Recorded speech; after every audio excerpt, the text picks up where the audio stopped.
Hi friends, నేను మీ భాస్కర్ మేకల. So మొత్తానికైతే మనకు ఫ్రీ ఓటింగ్ అనేది రచ్చలేపుతుంది. అండ్ ఎలిమినేషన్ అంటే ఈసారి ఎలిమినేషన్ మామూలుగా ఉండదు అనే దాన్ని కూడా క్లియర్గా అర్థమైపోతుంది.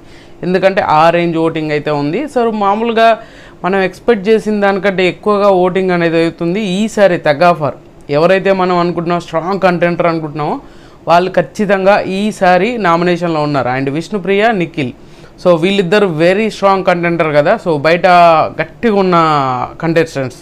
ఈసారి నామినేషన్లో ఉన్న వాళ్ళు 8 మంది, అది క్లియర్గా మీకు కూడా తెలుసు.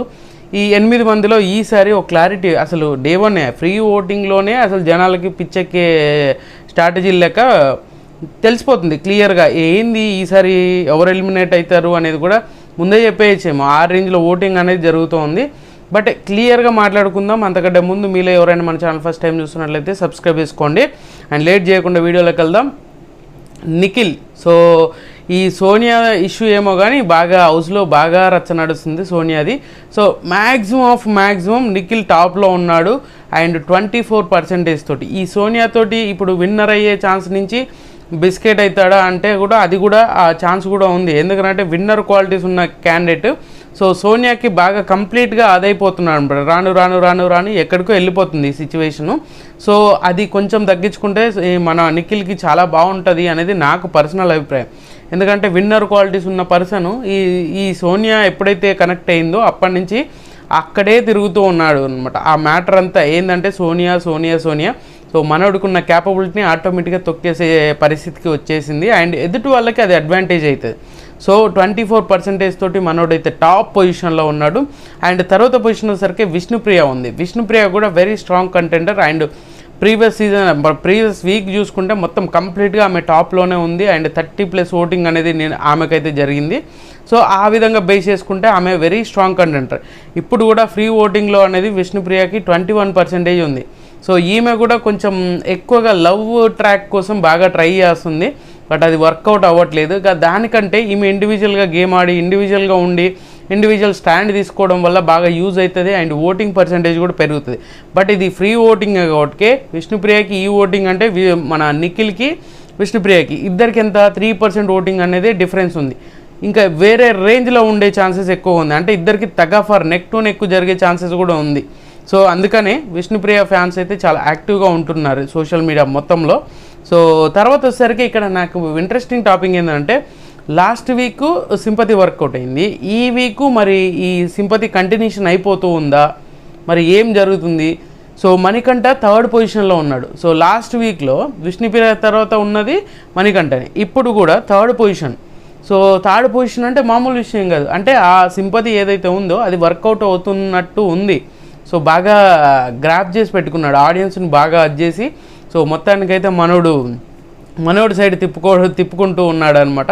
సో ఆ విధంగా బేస్ చేసుకుంటే మాత్రం మణికంఠ 3rd పొజిషన్లో ఉన్నాడు. అది 14% తోటి.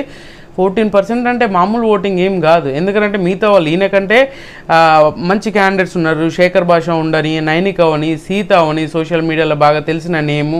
సో వీళ్ళందరికంటే కూడా మనోడు ముందు ఉంటున్నాడు. అంటే ఆ మార్క్ అనేది కంటిన్యూ అవుతుంది అని చెప్పుకోవచ్చు క్లియర్గా.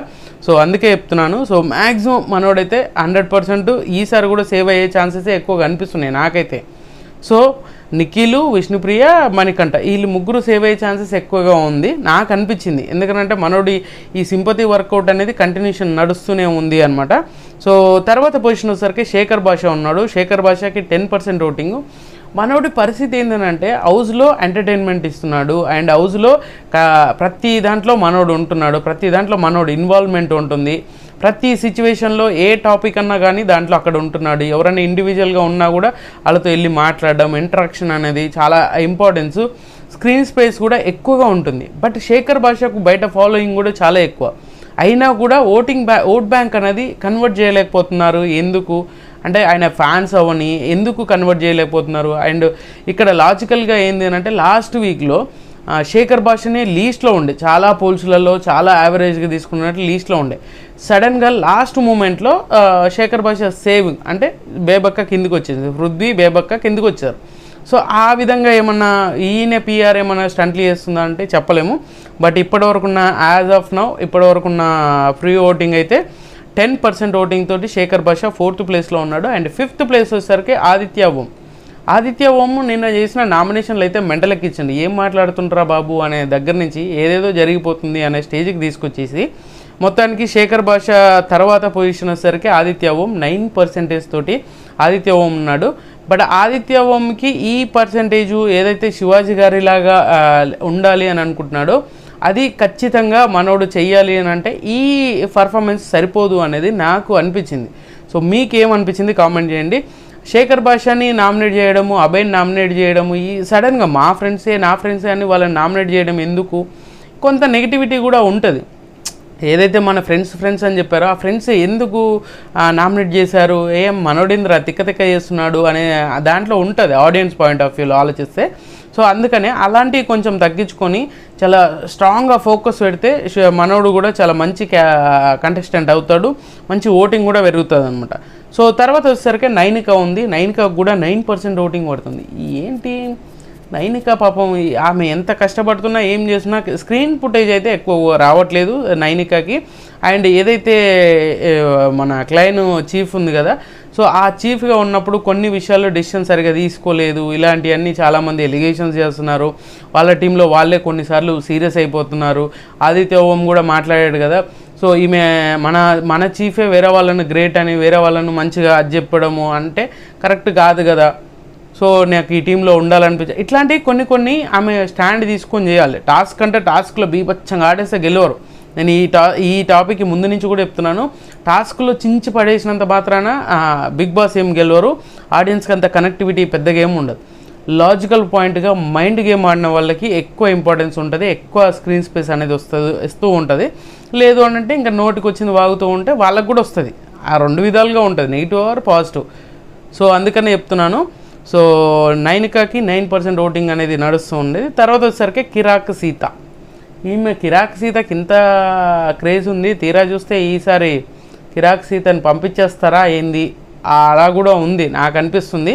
ఎందుకంటే ఓటింగ్ అనేది చాలా తక్కువ పడుతుంది, చాలా తక్కువ లీడ్ చేస్తుంది అనమాట.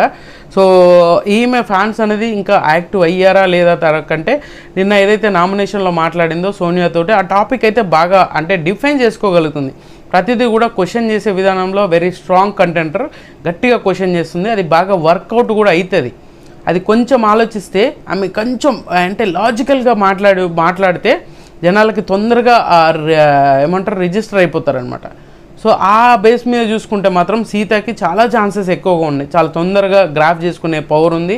అండ్ అంతే ఎక్కువగా క్వశ్చన్ చేసే పవర్ కూడా ఉంది అనమాట. ఆ బేసెస్లో చెప్తున్నాను నేను. మ్యాక్సిమం కిరాక్ సీతకి ఎక్కువ ఛాన్సెస్ ఉంది సేవ్ అవ్వడానికి. బట్ ఆమె అది యూజ్ చేసుకుంటుందా లేదా అనేది ఈ వీక్లో తెలిసిపోతుంది మనకి. అండ్ తర్వాత వచ్చినసరికి పృథ్వీ. సో పృథ్వీ పాపం మనడు ఎంత నెగిటివ్ అని ఎంత పాజిటివ్ అని పాపం ఈ మధ్యన సోనియా లవ్ ట్రాక్ ఒకటి నడుస్తూ ఉంటుంది. విష్ణుప్రియ పాపం దాన్ని జీర్ణించుకోలేకపోతుంది. ఇలాంటి చాలా ఫుటేజ్ అయితే పృథ్వీ దగ్గర నుంచి ఈ వీక్లో రాబోతుంది అని అనుకోవచ్చు ఈ లవ్ ట్రాక్ అయితే. సో సీతకి 7% ఉంది అండ్ 7th పొజిషన్లో ఉంది. తర్వాత పృథ్వీ ఉన్నాడు 6% ఓటింగ్ తోటి. అండ్ ఈయనకు ఓటింగ్ అనేది లాస్ట్తో పోల్చుకుంటే ఈసారి తగ్గినట్టే చెప్పుకోవచ్చు. ఎందుకనంటే సీరియల్ ఆర్టిస్టు కొంతమంది ఇప్పుడు స్టార్ మా బ్యాచే కదా, వాళ్ళల్లో కొంతమంది ఓటింగ్ అనేది ఈయనకు పడవచ్చు.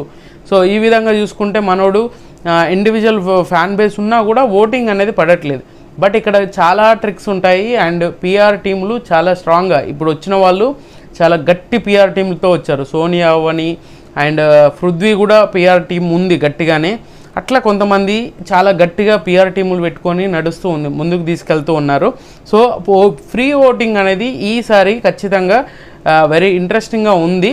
బట్ ఎలిమినేషన్ కూడా ఈసారి ఆదిత్య ఓం, నైనిక, సీత, పృథ్వీ వీళ్ళ నలుగురిలో ఒకరు ఎలిమినేషన్ అయ్యే ఛాన్స్ 99% ఉంది. సో ఈసారి శేఖర్ భాష సేవ్ అయ్యే ఛాన్సెస్ ఉంది. అండ్ మణికంఠ కూడా సేవ్ అయిపోతాడు. విష్ణుప్రియ అండ్ నిఖిల్ వీళ్ళిద్దరి మధ్యన టాప్ పొజిషన్ కోసం కొట్లాడుకుంటూ ఉంటారన్నమాట. సో మొత్తానికి ఫ్రీ ఓటింగ్ అనేది ఇంట్రెస్టింగ్గా ఉంది. ఎలిమినేషన్ మీద ఒక క్లారిటీ ఇచ్చినట్టుగానే అనుకోవచ్చు. మొత్తానికి సీత, పృథ్వీ, నైనిక, ఆదిత్య ఓం ఈ నలుగురిలో ఎవరైనా వెళ్ళిపోవచ్చు. మీకు నచ్చిన కంటెస్టెంట్ కోటేసుకోండి. ఖచ్చితంగా ఈ వీడియో మీకు నచ్చింది అనుకున్నాను. నచ్చితే లైక్ చేయండి, షేర్ చేయండి, కామెంట్ చేయండి, సబ్స్క్రైబ్ చేయడం మర్చిపోద్దు. అండ్